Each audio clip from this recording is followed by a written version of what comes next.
So ngayong video, ituturo ko naman kung paano mag-drive ng isang full electric vehicle or isang BYD. So usually, pare-pareho lang naman to kung hybrid ba or full electric. Unang-una kung galing ka sa isang manual or sa isang automatic transmission, dito na magkakaiba. Dahil wala na siyang masyadong engine brake, meron pang mga lower gear pa lalo na sa mga automatic. Dito wala na, park, reverse, neutral drive na lang. Tapos, usually kapag ini-start mo yung sasakyan, dito pa lang sa labas, kapag in-unlock mo pa lang or kapag na-detect na ng kotse na malapit ka na dyan, pagbukas mo ng pinto, bumubukas na kusa to. Pati aircon, lahat bumubukas na. Or merong option sa susi, wala lang dito yung susi. Pero merong option doon na pwede mo paandarin yung kotse kahit nandun ka pa sa loob ng bahay. So para, pagpasok mo, malamig na yung itong loob ng kotse. Minsan, pwede mo pa rin pindutin to, pero bira kung ito napipindot. Ito nga palang unit na to is BYD E-MAX 7 standard. Dati, yung una kong kotse, yung Mirage G4, palagi ba akong dumadaan sa neutral? Dito, wala na. Ito kasi electric motor na siya. So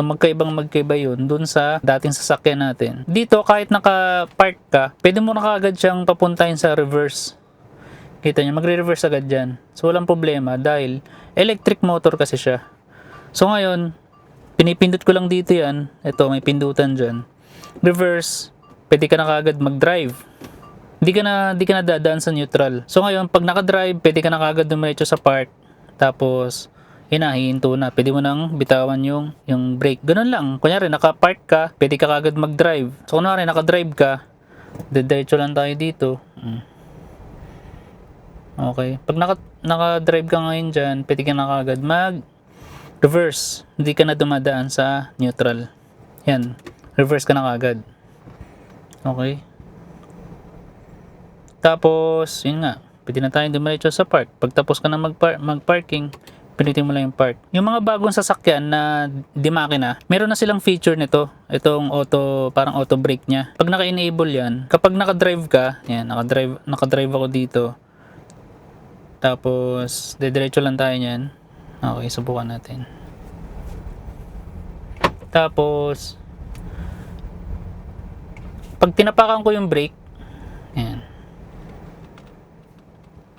Pag tinapakan ko yung brake, tas bibitawan ko ngayon to. Kunyari traffic, bibitawan ko itong brake. Kusa na siyang hihinto kahit naka-D. Meron na rin yan sa mga di-makina na medyo bago. Pero natanong ko yung kapatid ko kung ginagamit ba niya yung kanyang ganitong feature dun sa pickup niya na Photon. Sabi niya bihira lang daw kasi hindi daw responsive or hindi siya smooth gamitin. Pero dito pagdating sa electric vehicle or ewan ko lang, pero basta itong BYD E-MAX 7 na testing ko, sobrang smooth niya gamitin itong feature na to. Kasi kapag traffic, pwede ka na kagad magpahinga kapag naka-stop. Kapag go na, ipipress mo na lang yung pedal. Go ka na kagad.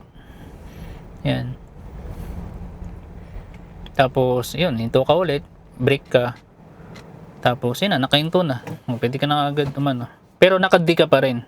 Naka-auto brake lang siya. Okay, hindi tulad dati, pumupunta ka pa ng neutral or nagpa-park ka pa kapag matagal yung traffic light. Dito hindi, nakaganyan ka lang. Tapos D. Kahit 1 minute, 2 minutes pa yung yung stoplight, walang problema dahil hindi talaga siya umaandar. Hindi ko pa siya na-try dun sa steep yung kalsada kung kayang-kaya niya pa rin ito. Pero siguro para mas safe, mag-parking ka lalo na kung sobrang tagal. Kasi yung handbrake niya is nandito na rin sa park. Kapag pinindot ko to, makikita niyo yan dito. Yung APB. Ayun. APB on. So ito, ituturo ko na lang din yung mga pindutan dito sa ito lang tong harapan. So dito volume lang to, yan, volume. Tapos pang switch off ng ito, yung parang screensaver. Ewan ko lang kapag hinold ko baka mamatay na to ng gusto. Try ko i-hold, di ko pa na try. Okay, so walang nangyari. Ayun, namatay nga. Yun na yung pinaka-restart niya. Pinaka-restart ng infotainment dito. Pag hinold mo ng matagal. Kasi nga volume tsaka switch. So dito naman, pag madulas, basa, traction something, bira ko to gamitin dahil hindi naman ako bumabiyahe lagi ng pababa tapos madulas or umuulan. Dito naman, ito na yung auto brake. Dito yung ating regen. Dalawang regen braking lang meron dito. Isang large tsaka isang standard. Yung standard, ito lang yung usually.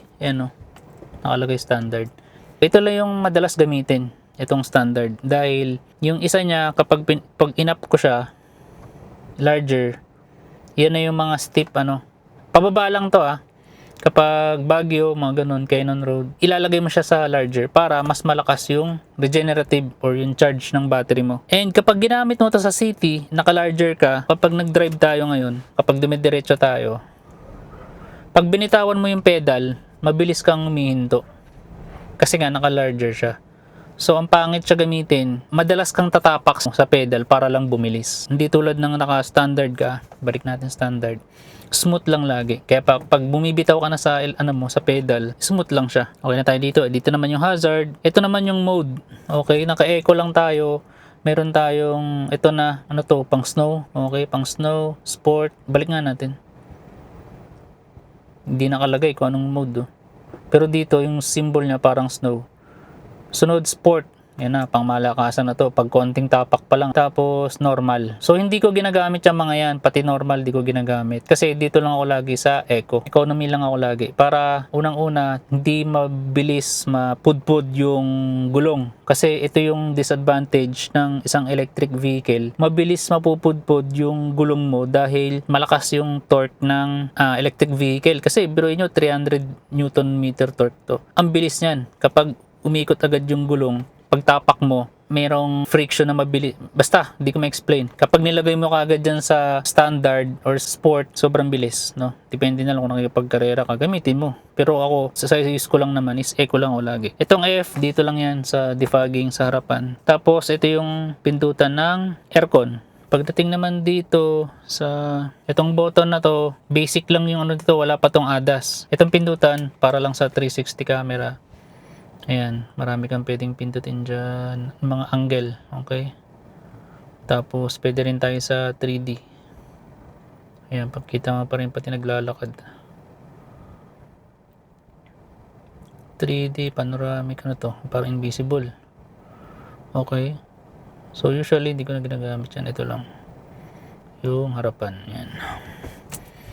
Okay, tas ito, dito naman yung rotate. Ito, hindi ko rin ginagamit dahil alam ko pang matagalan naman tong sasakyan. Ayokong madalas gamitin yung ikot-ikot niya. Okay, so lagi lang siya naka-landscape kasi pang landscape lang naman talaga siya. Ito naman, itong mga to, cruise control. Itong standard ng BYD, parang basic lang, mano-mano. Kapag gusto mo ng 60 km/h, hindi siya kusang hihinto kapag mayroong sasakyan sa harapan. So ito, call, basic lang na to. Itong mode, para lang dito yan sa mga to. Volume, paglipat ng channel. Ito naman, dito sa kita mo yung gulong, kita dito yung TPMS. Yun lang, basic lang dito. Basic dito medyo marami. Dito TPMS ulit meron. Dito yung natin, widget natin para sa mga radyo, Spotify. Pero usually Spotify lang ako o radio. Ito yung Waze. Ito di ko na masyadong kinakalikot to, pero alam mo yun, may sarili kasi siyang map. So hindi ko ginagalaw yan. Ayoko naman gamitin yung map ng China, no? Kasi Waze tayo, or Google Map. Tapos, yun. Dito pinakamaraming settings. Yan. Okay, dito unang-una yung light. Courtesy light. Kapag lalapit ka, dala mo yung susi, biglang iilaw yan. Okay, itong courtesy light. Exterior, ito yung DRL natin nandyan. Kaso hindi mo siya mapapatay kasi dapat naka-park. Kasi naka-drive ka. Ayan. Pag naka-park ka, pwede mo nang patayin yung DRL doon. Pero, kada bukas mo, automatic bumubukas na yung DRL. Wala tayong magagawa. Dito sa headlight height, ito yung maganda rito. Dahil na-adjust mo yung taas ng headlight sa gabi. So, hindi kita dito kasi medyo maliwanag pa. Pero usually, hanggang dito lang ako sa level 4. Pagdating sa locks, napaka-basic. Energy. Wala masyado ako dito kasi nandito na yung ibang controls, no? Okay. So, yun lang naman. Vehicle, comfort, parking, steering assist. Oh, ito pa pala. Itong steering and braking. Steering assist, comfort lang ako. So, meron pa palang sport dito. Hindi ko pa na-try yun, ah. Okay. Oo. Ano pinagkaiba? Sport. Okay, try ko yung comfort. Sige, try ko mag-drive. Kasi alam ko na yung pakiramdam ng comfort. Try ko yung Try ko yung sport. Ano ba mangyari? Pipip nung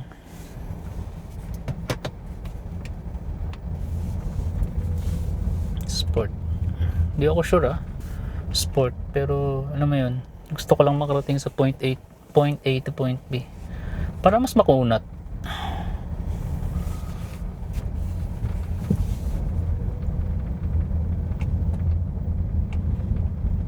Yun lang, nandito kasi tayo sa subdivision kaya parang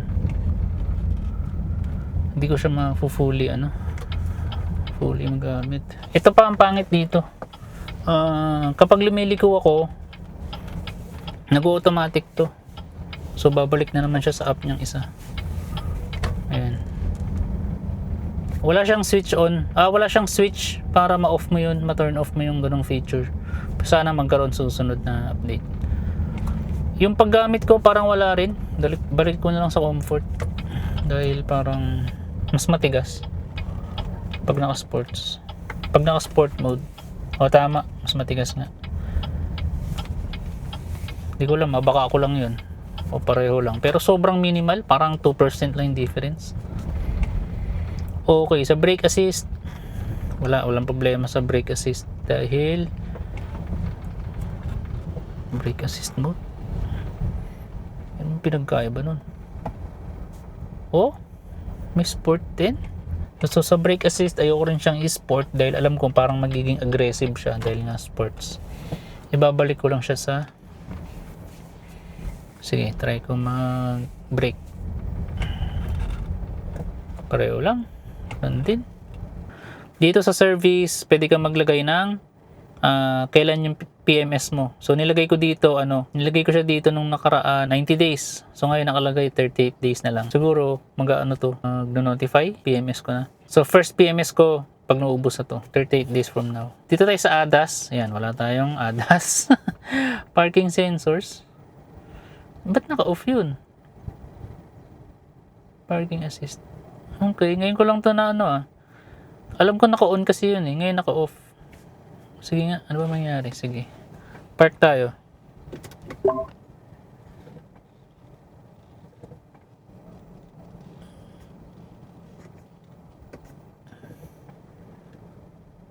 Okay, ganun pa rin naman. So yun lang, ganun lang kabilis guys. Tingnan, kapag nagda-drive ka, kunyari park ka, okay, tapos gusto mo mag-drive, drive ka lang agad. Pagdating ng gusto mo mag-reverse, reverse mo agad. Ganun lang kabilis. Pipindutin mo lang saglit to. Itong pindot, kasi hindi mo siya pwedeng i-D. Ayun, pwede pala mag-D. Or reverse. Yun lang ayaw. Mag-reverse. So kung from reverse ka pala, pwede ka kagad mag-D. Yan Okay. Kunyari, nagpa-parking ka. Okay, so from reverse, baba mo lang D. Hindi mo na kailangan pindutin.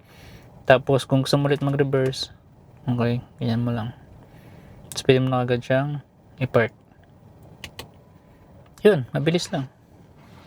Tapos ito, update lang. Magto 2 months na ako. 984 pa lang yung odometer. Okay.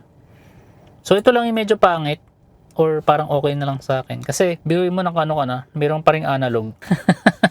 High-tech na nga yung yung kotse, pero naka-analog pa rin dalawa. Tingin ko okay na rin, para may physical pa rin. Kasi ang liit ng niya sa gitna lang. Baduy. Kasi ito talaga yung dating version ng BYD E6 sa China na in-upgrade lang nila ng konting-konti para ito pa rin siya. Pareho pa rin. Ito pa pala. Pagdating sa lock and unlock, yung mga pintuan dito, wala siyang lock and unlock dito. Papansin nyo, wala. Pero kapag kunwari nakalock, diba? Yan, nakalock yan lahat. Hindi ka makakalabas. Pero dito kasi lahat yan, pag dinoble open mo to, diba, wala, ayaw. Pero isa pa, saka siya bubukas. Yun na yung pinaka unlock niya. Kahit malubat to guys, kahit malubat tong sasakyan, masira yung battery, hindi ka matatrap, hindi mo kailangan basagin tong yung salamin. Kasi, diba, sabi mo, hindi nga ma-unlock to, hindi mo rin ma-unlock dito. Pero subukan mo siya, tapos pagbukas mo, ayaw. Bubukas na siya. Okay? Bubukas na yung basta 2 beses, bubukas yan. So, yun lang. So, kapag mag-off ka, syempre, pwede ka pumindot dito. Ayan, pipindutin mo to, mag-off na yan. Pero, hindi mo na siya kailangan hindi mo na kailangan patayin yung mga aircon, mga ganyan. Hindi na, kasama na yan sa, sa mamamatay. Ang mangyayari lang, kunyari, nakalimutan mo siyang patayin, lalabas tayo. Tapos, tingnan natin.